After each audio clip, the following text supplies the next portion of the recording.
Queridos hermanos, vamos a continuar con la lectura de la primera carta del apóstol Juan, capítulo 4 y 5. Ya habíamos visto que la carta tiene mucho de la teología de Juan que él volcó en el Evangelio, ¿no? Esta carta dicen que acompañaba al Evangelio cuando era enviado, ¿no?, para que las iglesias lo leyeran, lo tuvieran. Aquí la carta nos habla también de las facciones, sectas, herejías que ya estaban presentes en aquella época y que muchas de ellas han llegado hasta nuestros días, ¿no? Enseñanzas raras que no eran lo correcto, no eran el verdadero cristianismo, donde se mezclaban muchas cosas. Y obviamente siempre la idea de esas enseñanzas raras es la de destruir el cristianismo, ¿no? No le buscamos mucho la vuelta porque lo que no viene de Dios ya sabemos de quién viene. Así que mucha gente se plegaba a esas enseñanzas extrañas y trataban de convencer a los primeros cristianos que se convertían a todas estas herejías que no lograban comprender que Jesús era el Verbo encarnado, ¿no? Entonces Juan hace una permanente llamada a entender esto, a estar atentos a aquellos que enseñen una cosa distinta. Vamos a leerlo un poquito, capítulo 4. Queridos, no os fiéis de cualquier espíritu, sino examinad si los espíritus vienen de Dios, pues muchos falsos profetas han salido al mundo. Bueno, inmediatamente vemos en este capítulo 4 que Juan llama la atención sobre falsos profetas, ¿no? Gente que dice, no, pero yo, el Espíritu de Dios me habló y dice que Jesús es un maestro avanzado, pero no es Dios, ¿no? O sea, sí, no es un ángel, es un maestro, todo tipo de cosas que niegan la divinidad de Jesús, ¿no?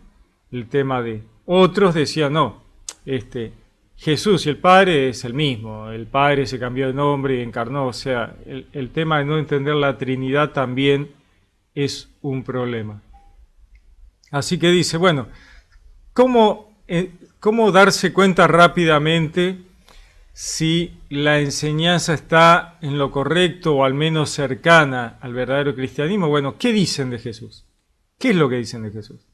Dicen que Jesús es parte de la Trinidad, dicen que Jesús es el Verbo, la palabra de Dios encarnada, hecho carne, dicen que Jesús es absolutamente Dios y absolutamente hombre, ¿no? Si no lo dicen, bueno, presten atención, porque tal vez el espíritu que les está hablando a estos profetas no es el Espíritu de Dios, ¿eh? Así que prestemos atención. Dice, podréis conocer en esto el Espíritu de Dios. Todo espíritu que confiesa a Jesucristo venido en carne es de Dios.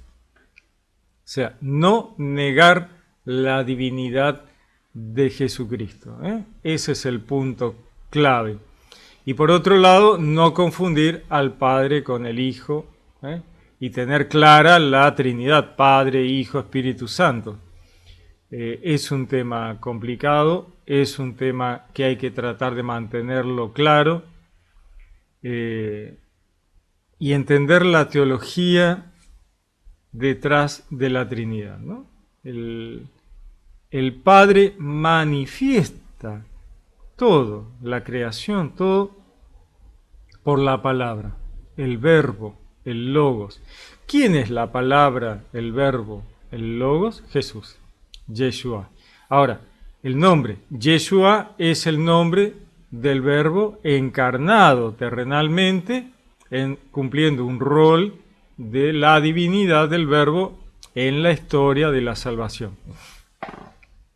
¿No? Puede parecer complicado, pero hay que tratar de hacer un esfuerzo para tener clara esta situación, ¿no? El verbo, la palabra de Dios, manifiesta todo lo no manifestado, la creación, todo, ¿no? En Él vivimos, en Él nos movemos y existimos, ¿no? En Dios, en Jesús. Por Él todo fue hecho y para Él. Jesús mismo dice en el Apocalipsis, en las revelaciones, yo soy el alfa y el omega, el principio y el fin, el todopoderoso. O sea, Jesús tiene la absoluta potestad, aún en la jerarquía que nos muestra Dios en la Trinidad, Padre, Hijo, Espíritu Santo. No porque el Padre realmente sea el Padre del Hijo, ni el Hijo sea el Hijo del Padre. Estas referencias son para que el humano pueda comprender la jerarquía, ¿no? Qué más fácil de comprender una jerarquía que diciendo, bueno, este es el Padre y este es el Hijo, ¿se entiende? Pero, ¿es el Padre? No. ¿Es el Hijo? No. Es un tema de jerarquías. Entonces, Dios, Padre, inteligencia superior, total, ¿no? Manifiesta a través de su palabra. ¿Y quién es su palabra? Yeshua, el verbo, pero Yeshua es el nombre del rol de la divinidad encarnado terrenalmente. ¿Bien? Bueno, avancemos. Dice, y todo espíritu que no confiesa a Jesús no es de Dios. Ese es del anticristo, el cual habéis oído que iba a venir. Pues bien, ya está en el mundo, dice Juan. O sea, no tenemos que esperar un anticristo en particular. No, pero yo espero que venga el anticristo que tiene la marca en la frente y en la mano y tiene un chip en el hombro y un código de barras en la... No. Al cohete, porque va a terminar pasando el anticristo delante nuestro y no lo vamos a ver. Anticristos hubo desde el principio, desde antes de Jesús y hasta el día de hoy. Hay muchos anticristos. Todo aquel que se opone a Cristo es un anticristo. Todo aquel que niega la divinidad del Cristo es un anticristo. Es así de sencillo. Dice, vosotros, hijos míos, sois de Dios y los habéis vencido, pues el que está en vosotros es más que el que está en el mundo. Maravilloso, ¿no? Porque Juan dice, ya les vencieron. O sea, no crean que tienen que estar... Que lo van a vencer en el futuro. No, ya lo vencieron. Y de esto nos habla Juan en las revelaciones en el Apocalipsis. Abren los sellos, sale el primer jinete, Cristo, con el Evangelio, el arco y la flecha que va hasta todas partes del mundo. Sale vencedor, o sea, ya venció, y para seguir venciendo. No es una victoria momentánea y ahí de ese momento, sino que es una victoria para siempre, ¿no? Vencedor para seguir venciendo. Es lo que está diciendo acá, ¿no? Vosotros, hijos míos, sois de Dios y los habéis vencido. A los que escuchan al enemigo, a los que se dejan arrastrar por la mundanidad. Pues el que está en vosotros es más que el que está en el mundo. Ellos son del mundo. Por eso hablan según el mundo y el mundo los escucha. Juan nos muestra este mundo como el mundo terrenal, pasional, en manos del enemigo, ¿no? Dice, nosotros somos de Dios. Quien conoce a Dios nos escucha. Quien no es de Dios no nos escucha. En estos conocemos el espíritu de la verdad y el espíritu del error. Me encanta, ¿no? Dice el espíritu del error. El espíritu del pecado. El pecado, pecar, es equivocarse, es error. El enemigo se opone a Dios porque se equivoca. Si pudiera comprender, entender, no se opondría a Dios. El opositor, ¿no? El opositor es un espíritu de error, de equivocación. Y transfiere esa equivocación, o intenta transferir esa equivocación a la humanidad, a través de aquellos que lo escuchan, ¿no? Y entonces trae un montón de enseñanzas erróneas. Dice, queridos, Amémonos unos a otros, ya que el amor es de Dios. Y todo el que ama ha nacido de Dios y conoce a Dios. Quien no ama no ha conocido a Dios, porque Dios es amor. Bueno, vemos en el mundo hoy, y siempre ha sido así, gente que odia, odiadores permanentes, ¿no? Odio, se lo nota, se escucha, porque de lo que rebosa el alma habla la boca, ¿no? Profieren mensajes de odio permanentes. Bueno, Juan es clarísimo, ¿no? Amémonos unos a otros, ya que el amor es de Dios, y todo el que ama ha nacido de Dios y conoce a Dios. Quien no ama no ha conocido a Dios, porque Dios es amor. En esto se manifestó el amor que Dios nos tiene, en que Dios envió al mundo a su Hijo único para que vivamos por medio de él. ¿Qué nos está diciendo aquí Juan?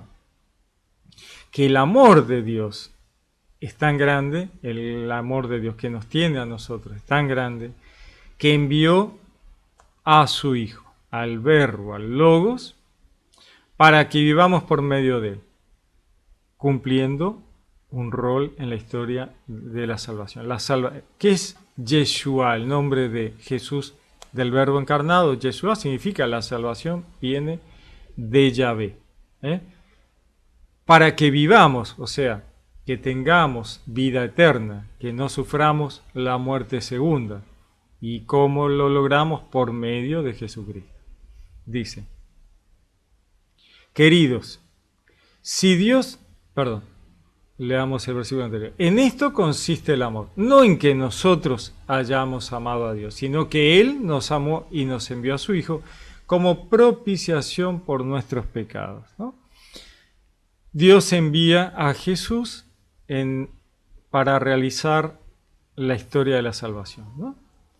Y cumple hasta el punto de entregarse como Cordero de Dios por los pecados del mundo, el sacrificio definitivo. Ahora, en un juego que no es de Dios, los sacrificios no es algo que a Dios le guste o se le haya ocurrido a él. Es una cuestión del enemigo, ¿no? Como príncipe de este mundo, ¿no? Los sacrificios, la sangre, todo eso. Así que Dios, en su propio juego, le paga el rescate por la humanidad, ¿no? Enviando al Verbo a morir crucificado como sacrificio definitivo de propiciación, dice, ¿no? Por nuestros pecados, ¿no? Ese sacrificio que va a pagar el rescate, ¿no? Por los pecados de toda la humanidad, ¿no? Dice, queridos, si Dios nos amó de esta manera, también nosotros debemos amarnos unos a otros, ¿no? O sea, nos dice que tomemos el ejemplo de Dios y lo llevemos a nuestra vida, amándonos unos a otros, al extremo de dar la vida unos por otros, ¿no? A Dios, dice, nadie le ha visto nunca. Si nos amamos unos a otros, Dios permanece en nosotros y su amor ha llegado en nosotros a su plenitud. Ahora, Dios, como Dios absoluto, no puede verse porque Dios es todo. Dios es todo. No hay nada que no sea Dios. Ahora, Dios manifiesta la creación a través de la palabra, que es Jesús, el Verbo, y lo manifiesta en sí mismo, sobre sí mismo. Porque no hay otra cosa. O sea, entonces, Dios manifiesta la creación sobre sí mismo. En Él vivimos y existimos. Entonces, ¿cómo vamos a ver a Dios? No, a Dios lo vemos por su manifestación. La naturaleza, el universo, los planetas, la belleza, el amor, la inteligencia, la sabiduría, todo eso es un reflejo de Dios. Y ver a Jesús es ver a Dios, porque Jesús es la divinidad encarnada y en Él está toda la plenitud de Dios, la sabiduría, la inteligencia, el poder absoluto, ¿no? Sobre toda la creación. Jesús absolutamente hombre, absolutamente Dios. Recordemos cómo resucita, devuelve la vida, calma la tormenta, la reprende al enemigo que estaba detrás de la tormenta se calma, o sea, control absoluto sobre la vida, las almas, sobre la creación, la materia, todo. Entonces, nos dice, ¿no? Tomemos a Dios, nadie la ha visto nunca. Si nos amamos unos a otros, Dios permanece en nosotros y su amor ha llegado en nosotros a su plenitud, ¿no? Llevar a la plenitud el amor de Dios haciendo lo que Dios quiere, que nos amemos unos a otros. En esto conocemos que permanecemos en Él y Él en nosotros, en que nos ha dado de su Espíritu, de su Espíritu.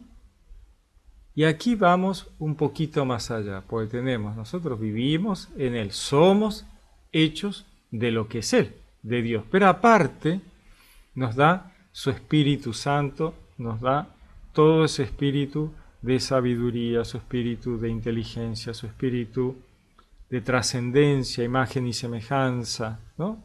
Y el espíritu ahí va abarcando todos esos facetas, podríamos decir, ¿no? Que es todo parte de una misma cosa. El transformar la materia en vida, ¿no? La materia inerte, el polvo del suelo, y transformarse en un ser viviente. Dice, y nosotros hemos visto y damos testimonio de que el Padre envió a su Hijo como Salvador del mundo. Quien confiese que Jesús es el Hijo de Dios, Dios permanece en Él y Él en Dios. Volvemos a esto, ¿no? Remarca este tema de que cómo darnos cuenta si la persona con la que nos está hablando, está enseñando, diciendo que ha recibido profecía, qué sé yo, podemos escucharla un poco y prestarle atención. Bueno, ¿qué dice Jesús? ¿Quién es Jesús para vos? ¿Es Dios? ¿Es el Verbo encarnado? ¿Es parte de la divinidad de la Trinidad? ¿No? Ahí está el punto. Quien confiese que Jesús es el Hijo de Dios, pero Hijo de Dios en esta dimensión, ¿no? O sea, parte de la divinidad, de la misma sustancia que Dios, parte de la divinidad, Verbo encarnado, ¿no? Entonces, si entiende eso, bueno, Dios permanece en Él y Él en Dios. Y nosotros hemos conocido el amor de Dios que Dios nos tiene y hemos creído en Él. Dios es amor y quien permanece en el amor, permanece en Dios y Dios en Él. Bueno, el amor es clave, ¿no? El amor es clave para entender a Dios. Dios es amor. Dios es luz. Dios es sabiduría. Y la sabiduría tiene que ser amor, ¿no? Entonces, ¿cómo hacemos para tratar de acercarnos a Dios? Bueno, amando los unos a los otros.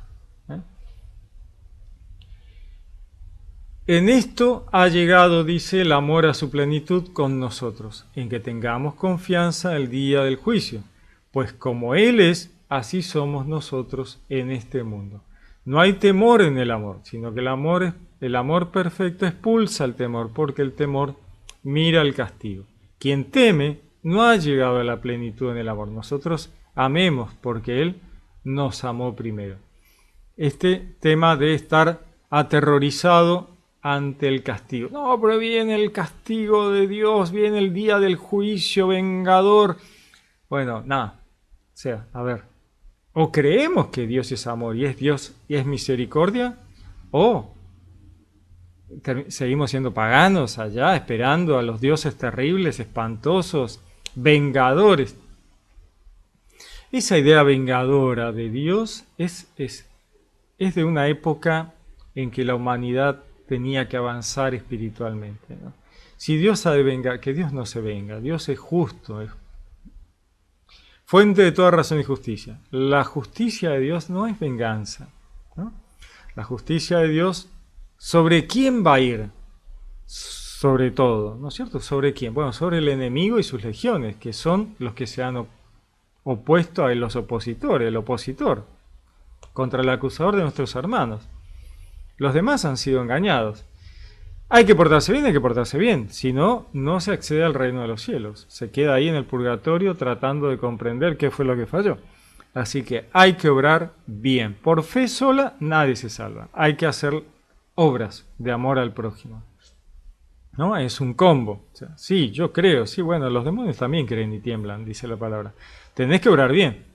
Obras, buenas obras. Bueno, con buenas obras vas a ir a conversar en migraciones para entrar al reino de los cielos. Y ahí, con amor, está todo bien. Dios es amor, Dios es misericordia, ama a tu prójimo y está todo bien. Todos cometemos errores, sí, bueno, todos cometemos errores. Bueno, Dios es misericordioso. Tendremos conciencia, nos daremos cuenta, para eso está el purgatorio, para quemar las últimas cosas que no hayamos podido resolver en esta encarnación terrenal, y luego pasaremos al reino futuro. Tengamos confianza, dice Juan, en el día del juicio, pues como Él es, así somos nosotros en este mundo. Con la vara con que midas serás medido. Si vos no le perdonás a nada a nadie, bueno, tal vez te ocurra esto del otro lado. O sea, tenés que perdonar a todo el mundo, ¿no? Amar al enemigo, dice Jesús. No basta con amar a los amigos, eso es fácil. Amen a sus enemigos, ¿no? Es así. Dice, no hay temor en el amor, sino que el amor perfecto expulsa el temor, porque el temor mira el castigo. Quien teme no ha llegado a la plenitud en el amor. Nosotros amemos porque Él nos amó primero. Cuando uno realmente siente el amor de Dios y ama a todos, buenos y malos, justos, injustos, bueno, ahí te das cuenta de que el amor de Dios es superior a todas esas cosas, ¿no? Y entonces comprendes la misericordia. Si alguno dice, amo a Dios, y aborrece a su hermano, es un mentiroso. Pues quien no ama a su hermano, a quien ve, no puede amar a Dios a quien no ve, ¿no? Una lógica súper sencilla. Decís, ¿no? Si alguno dice, amo a Dios, y aborrece a su hermano, es un mentiroso. Pues quien no ama a su hermano, a quien ve, no puede amar a Dios a quien no ve. Y hemos recibido de Él este mandamiento. Quien ama a Dios, ame también a su hermano. Lo que dijo Jesús. Ámense los unos a los otros como yo los he amado. Capítulo 5. Todo el que cree que Jesús es el Cristo ha nacido de Dios. Y todo el que ama a aquel que da el ser, ama también al que ha nacido de Él, ¿no? Amar a Dios, amar a Jesucristo, ¿no? Amar a los hermanos, amor, ¿no? Todo el que cree que Jesús es el Cristo, ¿no? El que cree que realmente Jesús es el ungido de Dios, el Verbo hecho carne, puso su tienda entre nosotros, dice Juan, ¿no? En el Evangelio. Y todo el que ama a aquel que da el ser, ama también al que ha nacido de él. Dios da el ser a toda la creación, ¿no? Y amamos a el Verbo que ha nacido de él, dice. En realidad, recordemos que no ha nacido de Dios. Es Dios, es una imagen. Todos aquellos que creen en Dios han nacido de Dios también como una imagen. En esto conocemos, dice, que amamos a los hijos de Dios, si amamos a Dios y cumplimos sus mandamientos. Pues en esto consiste el amor a Dios, en que guardemos sus mandamientos. Y sus mandamientos no son pesados, pues todo lo que ha nacido de Dios vence al mundo, y lo que ha conseguido la victoria sobre el mundo es nuestra fe. Pues, ¿quién es el que vence al mundo, sino el que cree que Jesús es el Hijo de Dios? Este es el que vino por el agua y por la sangre, Jesucristo. No solamente en el agua, sino en el agua y en la sangre. Y en el Espíritu es el que da, y el Espíritu es el que da testimonio, porque el Espíritu es la verdad. Pues tres son los que dan testimonio, el Espíritu, el agua y la sangre. Los tres convienen en lo mismo. Si aceptamos el testimonio de los hombres, mayor es el testimonio de Dios. Pues este es el testimonio de Dios, que ha testimoniado acerca de su Hijo. Bueno, vamos a ver un poquito esto. Este es el que vino por el agua y por la sangre. Bueno, Jesús es el agua viva, el agua de vida, que da vida a la creación, que fluyen aguas de vida de Él, del templo, del costado. Lo vemos en las profecías, lo vemos en las revelaciones. El agua de vida que da vida a todo, sanea las aguas del mundo, dice, ¿no? En las profecías. Y la sangre. La sangre es la muerte del Cordero de Dios, ¿no? La sangre no es mágica, ¿no? Es una imagen de del sacrificio del Cordero de Dios que quita el pecado del mundo, ¿no?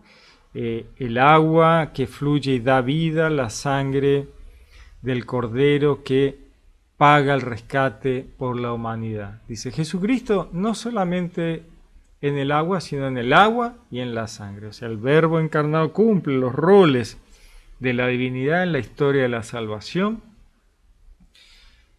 cumpliendo todo esto, ¿no? El agua de vida que fluye y da vida a toda la creación, una cosa impresionante, mantiene, sostiene al universo, y en la historia de la salvación se transforma en el Cordero de Dios que quita el pecado del mundo. Y el Espíritu Santo, el Espíritu de Dios da testimonio de todo ello, porque el Espíritu es la verdad. Pues tres son los que dan testimonio, el Espíritu, el agua y la sangre, y los tres convienen en lo mismo. Si aceptamos el testimonio de los hombres, mayor es el testimonio de Dios, pues este es el testimonio de Dios que ha testimoniado acerca de su Hijo. Quien cree en el Hijo de Dios tiene el testimonio en sí mismo. Quien no cree a Dios le hace mentiroso, porque no ha creído en el testimonio que Dios ha dado acerca de su Hijo. Y este es el testimonio, que Dios nos ha dado vida eterna, y esta vida está en su Hijo. Quien tiene al Hijo, tiene la vida. Quien no tiene al Hijo, no tiene la vida. No tiene la vida eterna, ¿no? No ha vencido la muerte segunda. Os he escrito estas cosas a los que creéis en el nombre del Hijo de Dios, para que os deis cuenta de que tenéis vida eterna. El nombre del Hijo de Dios. ¿Cuál es el nombre del Hijo de Dios? Yeshua. ¿Qué significa Yeshua? La salvación viene de Yahvé. Si creéis que la salvación viene de Yahvé, para que os deis cuenta de que tenéis vida eterna y que Jesús, Yeshua, es el Verbo encarnado que trae la salvación de Yahvé. En esto está la confianza que tenemos en Él, dice, en que si le pedimos algo según su voluntad, nos escucha. Esto, ¿no? Me encanta. Si tenemos confianza, ¿no?, de que si le pedimos algo según su voluntad, haga su voluntad y no la mía, ¿no? O sea, este tema de yo quiero esto, pero si realmente está bueno, ¿no? Si no, no, que se haga tu voluntad y no la mía, ¿no? Yo sé que si se hace tu voluntad todo va a estar bien. Yo quisiera esto, ¿no? Pero por ahí estoy equivocado, así que hágase tu voluntad. Dice, si le pedimos algo según su voluntad, Él nos escucha. Y si sabemos que no se escucha en lo que pedimos, sabemos que tenemos conseguido lo que hayamos pedido. O sea, ya lo tenemos conseguido. Ya hay que quedarse tranquilo. Ya está, ¿no? Si es voluntad de Dios. Si alguno ve que su hermano comete un pecado que no es de muerte, pida y le dará vida. A los que cometan pecados que no son de muerte, pues hay un pecado que es de muerte, por el cual no digo que pida. ¿No? Acá nos habla Juan y hace esta aclaración, ¿no? O sea, si vos ves que tu hermano peca, pedile a Dios que lo perdone y Dios lo va a perdonar. Ahora, si es un pecado de muerte y no, ya está, o sea, no hay forma. ¿Cuál es el pecado de muerte? Bueno, oponerse a Dios conscientemente. Lo que hace el enemigo se opone a Dios conscientemente, no le importa, sabe y no se arrepiente. Bueno, eso está condenado, o sea, ya está. Y lo vemos en las revelaciones de Juan al final, que el enemigo no se arrepiente, no cede y es arrojado a la disolución y desaparece para siempre. Ha perdido su identidad, no existe más, ¿no? Eso no tiene solución. Te opones a Dios conscientemente, bueno, estás frito, o sea, pensalo un poquito. Toda iniquidad es pecado, pero hay pecados que no es de muerte. Sabemos que todo el que ha nacido de Dios no peca, sino que el engendrado de Dios le guarda y el maligno no llega a tocarle. Sabemos que somos de Dios y que el mundo entero yace en poder del maligno, ¿no? O sea, el mundo, las pasiones, las terrenalidades, el mar, ¿no? El mar que arrastra con las pasiones está en poder del enemigo, el príncipe de este mundo. Bueno, hay que tratar de, como nos mostraba Jesús y Pedro, caminar sobre el agua, ¿no? Pedro pudo caminar sobre el agua aferrándose a Jesús, ¿no? Jesús caminaba sobre el agua porque Él es Dios y tiene el poder absoluto de la trascendencia de moverse sobre las aguas del mundo, del mar, de la terrenalidad, de la mundanidad. de la vida, ¿no? Esta vida del mundo, del mar, ¿no? Navegando de una orilla del nacimiento a la orilla de la muerte, en la barca de la encarnación humana, y él trasciende todo eso, camina sobre el agua, ¿no? Es una imagen espectacular. Sabemos que somos de Dios y que el mundo entero yace en poder del maligno, pero sabemos que el Hijo de Dios ha venido y nos ha dado inteligencia para que conozcamos al verdadero. Nosotros estamos en el verdadero, en su Hijo Jesucristo. Este es el Dios verdadero y la vida eterna.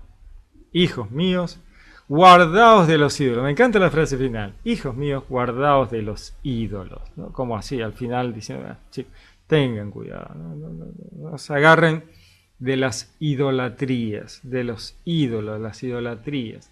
No solo de los ídolos de piedra, de hueso, de plástico, ¿no?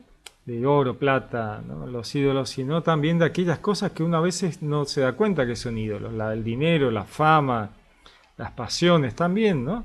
Algunos que se aferran a los días de la semana, ¿no? El sábado, yo cumplo con el sábado y transforman el sábado en un ídolo, perdiendo de vista de qué se trata, ¿no? O sea, guárdense de los ídolos, no idolatricen, ¿no? Las cosas que no son solo Dios, ¿no? Solo Dios, todo lo demás es idolatría. Así que hay que tener cuidado, hay que estar atento, hay que mantenerse despierto, ¿no? Con la luz encendida, mantenerse despiertos, perfectamente despiertos para comprender, entender y no dejarse arrastrar detrás de ídolos falsos, ¿no? El universo, ¿no? Yo creo en el universo, porque le pido al universo. Un ídolo de piedra, o sea que chiquito, más grande, más grande, más grande, pero sigue siendo un ídolo. No es Dios. Dios es el único, el verdadero Dios, Padre, Dios Hijo, Espíritu y Espíritu Santo, la Trinidad. Mantenerse atentos, guardaos de los ídolos, dice Juan. Me encanta. Muy bien, muy lindas las cartas. Juan es genial, ¿no? Su teología, permanente explicación de esta cosa tan compleja que es la Trinidad, el Verbo encarnado, son temas complejos, no hay duda de que es así. Hay que estar muy atentos. Muy bien, les deseo un lindo día, que Dios los bendiga, los saludo con gran afecto, les habló Pablo Castro.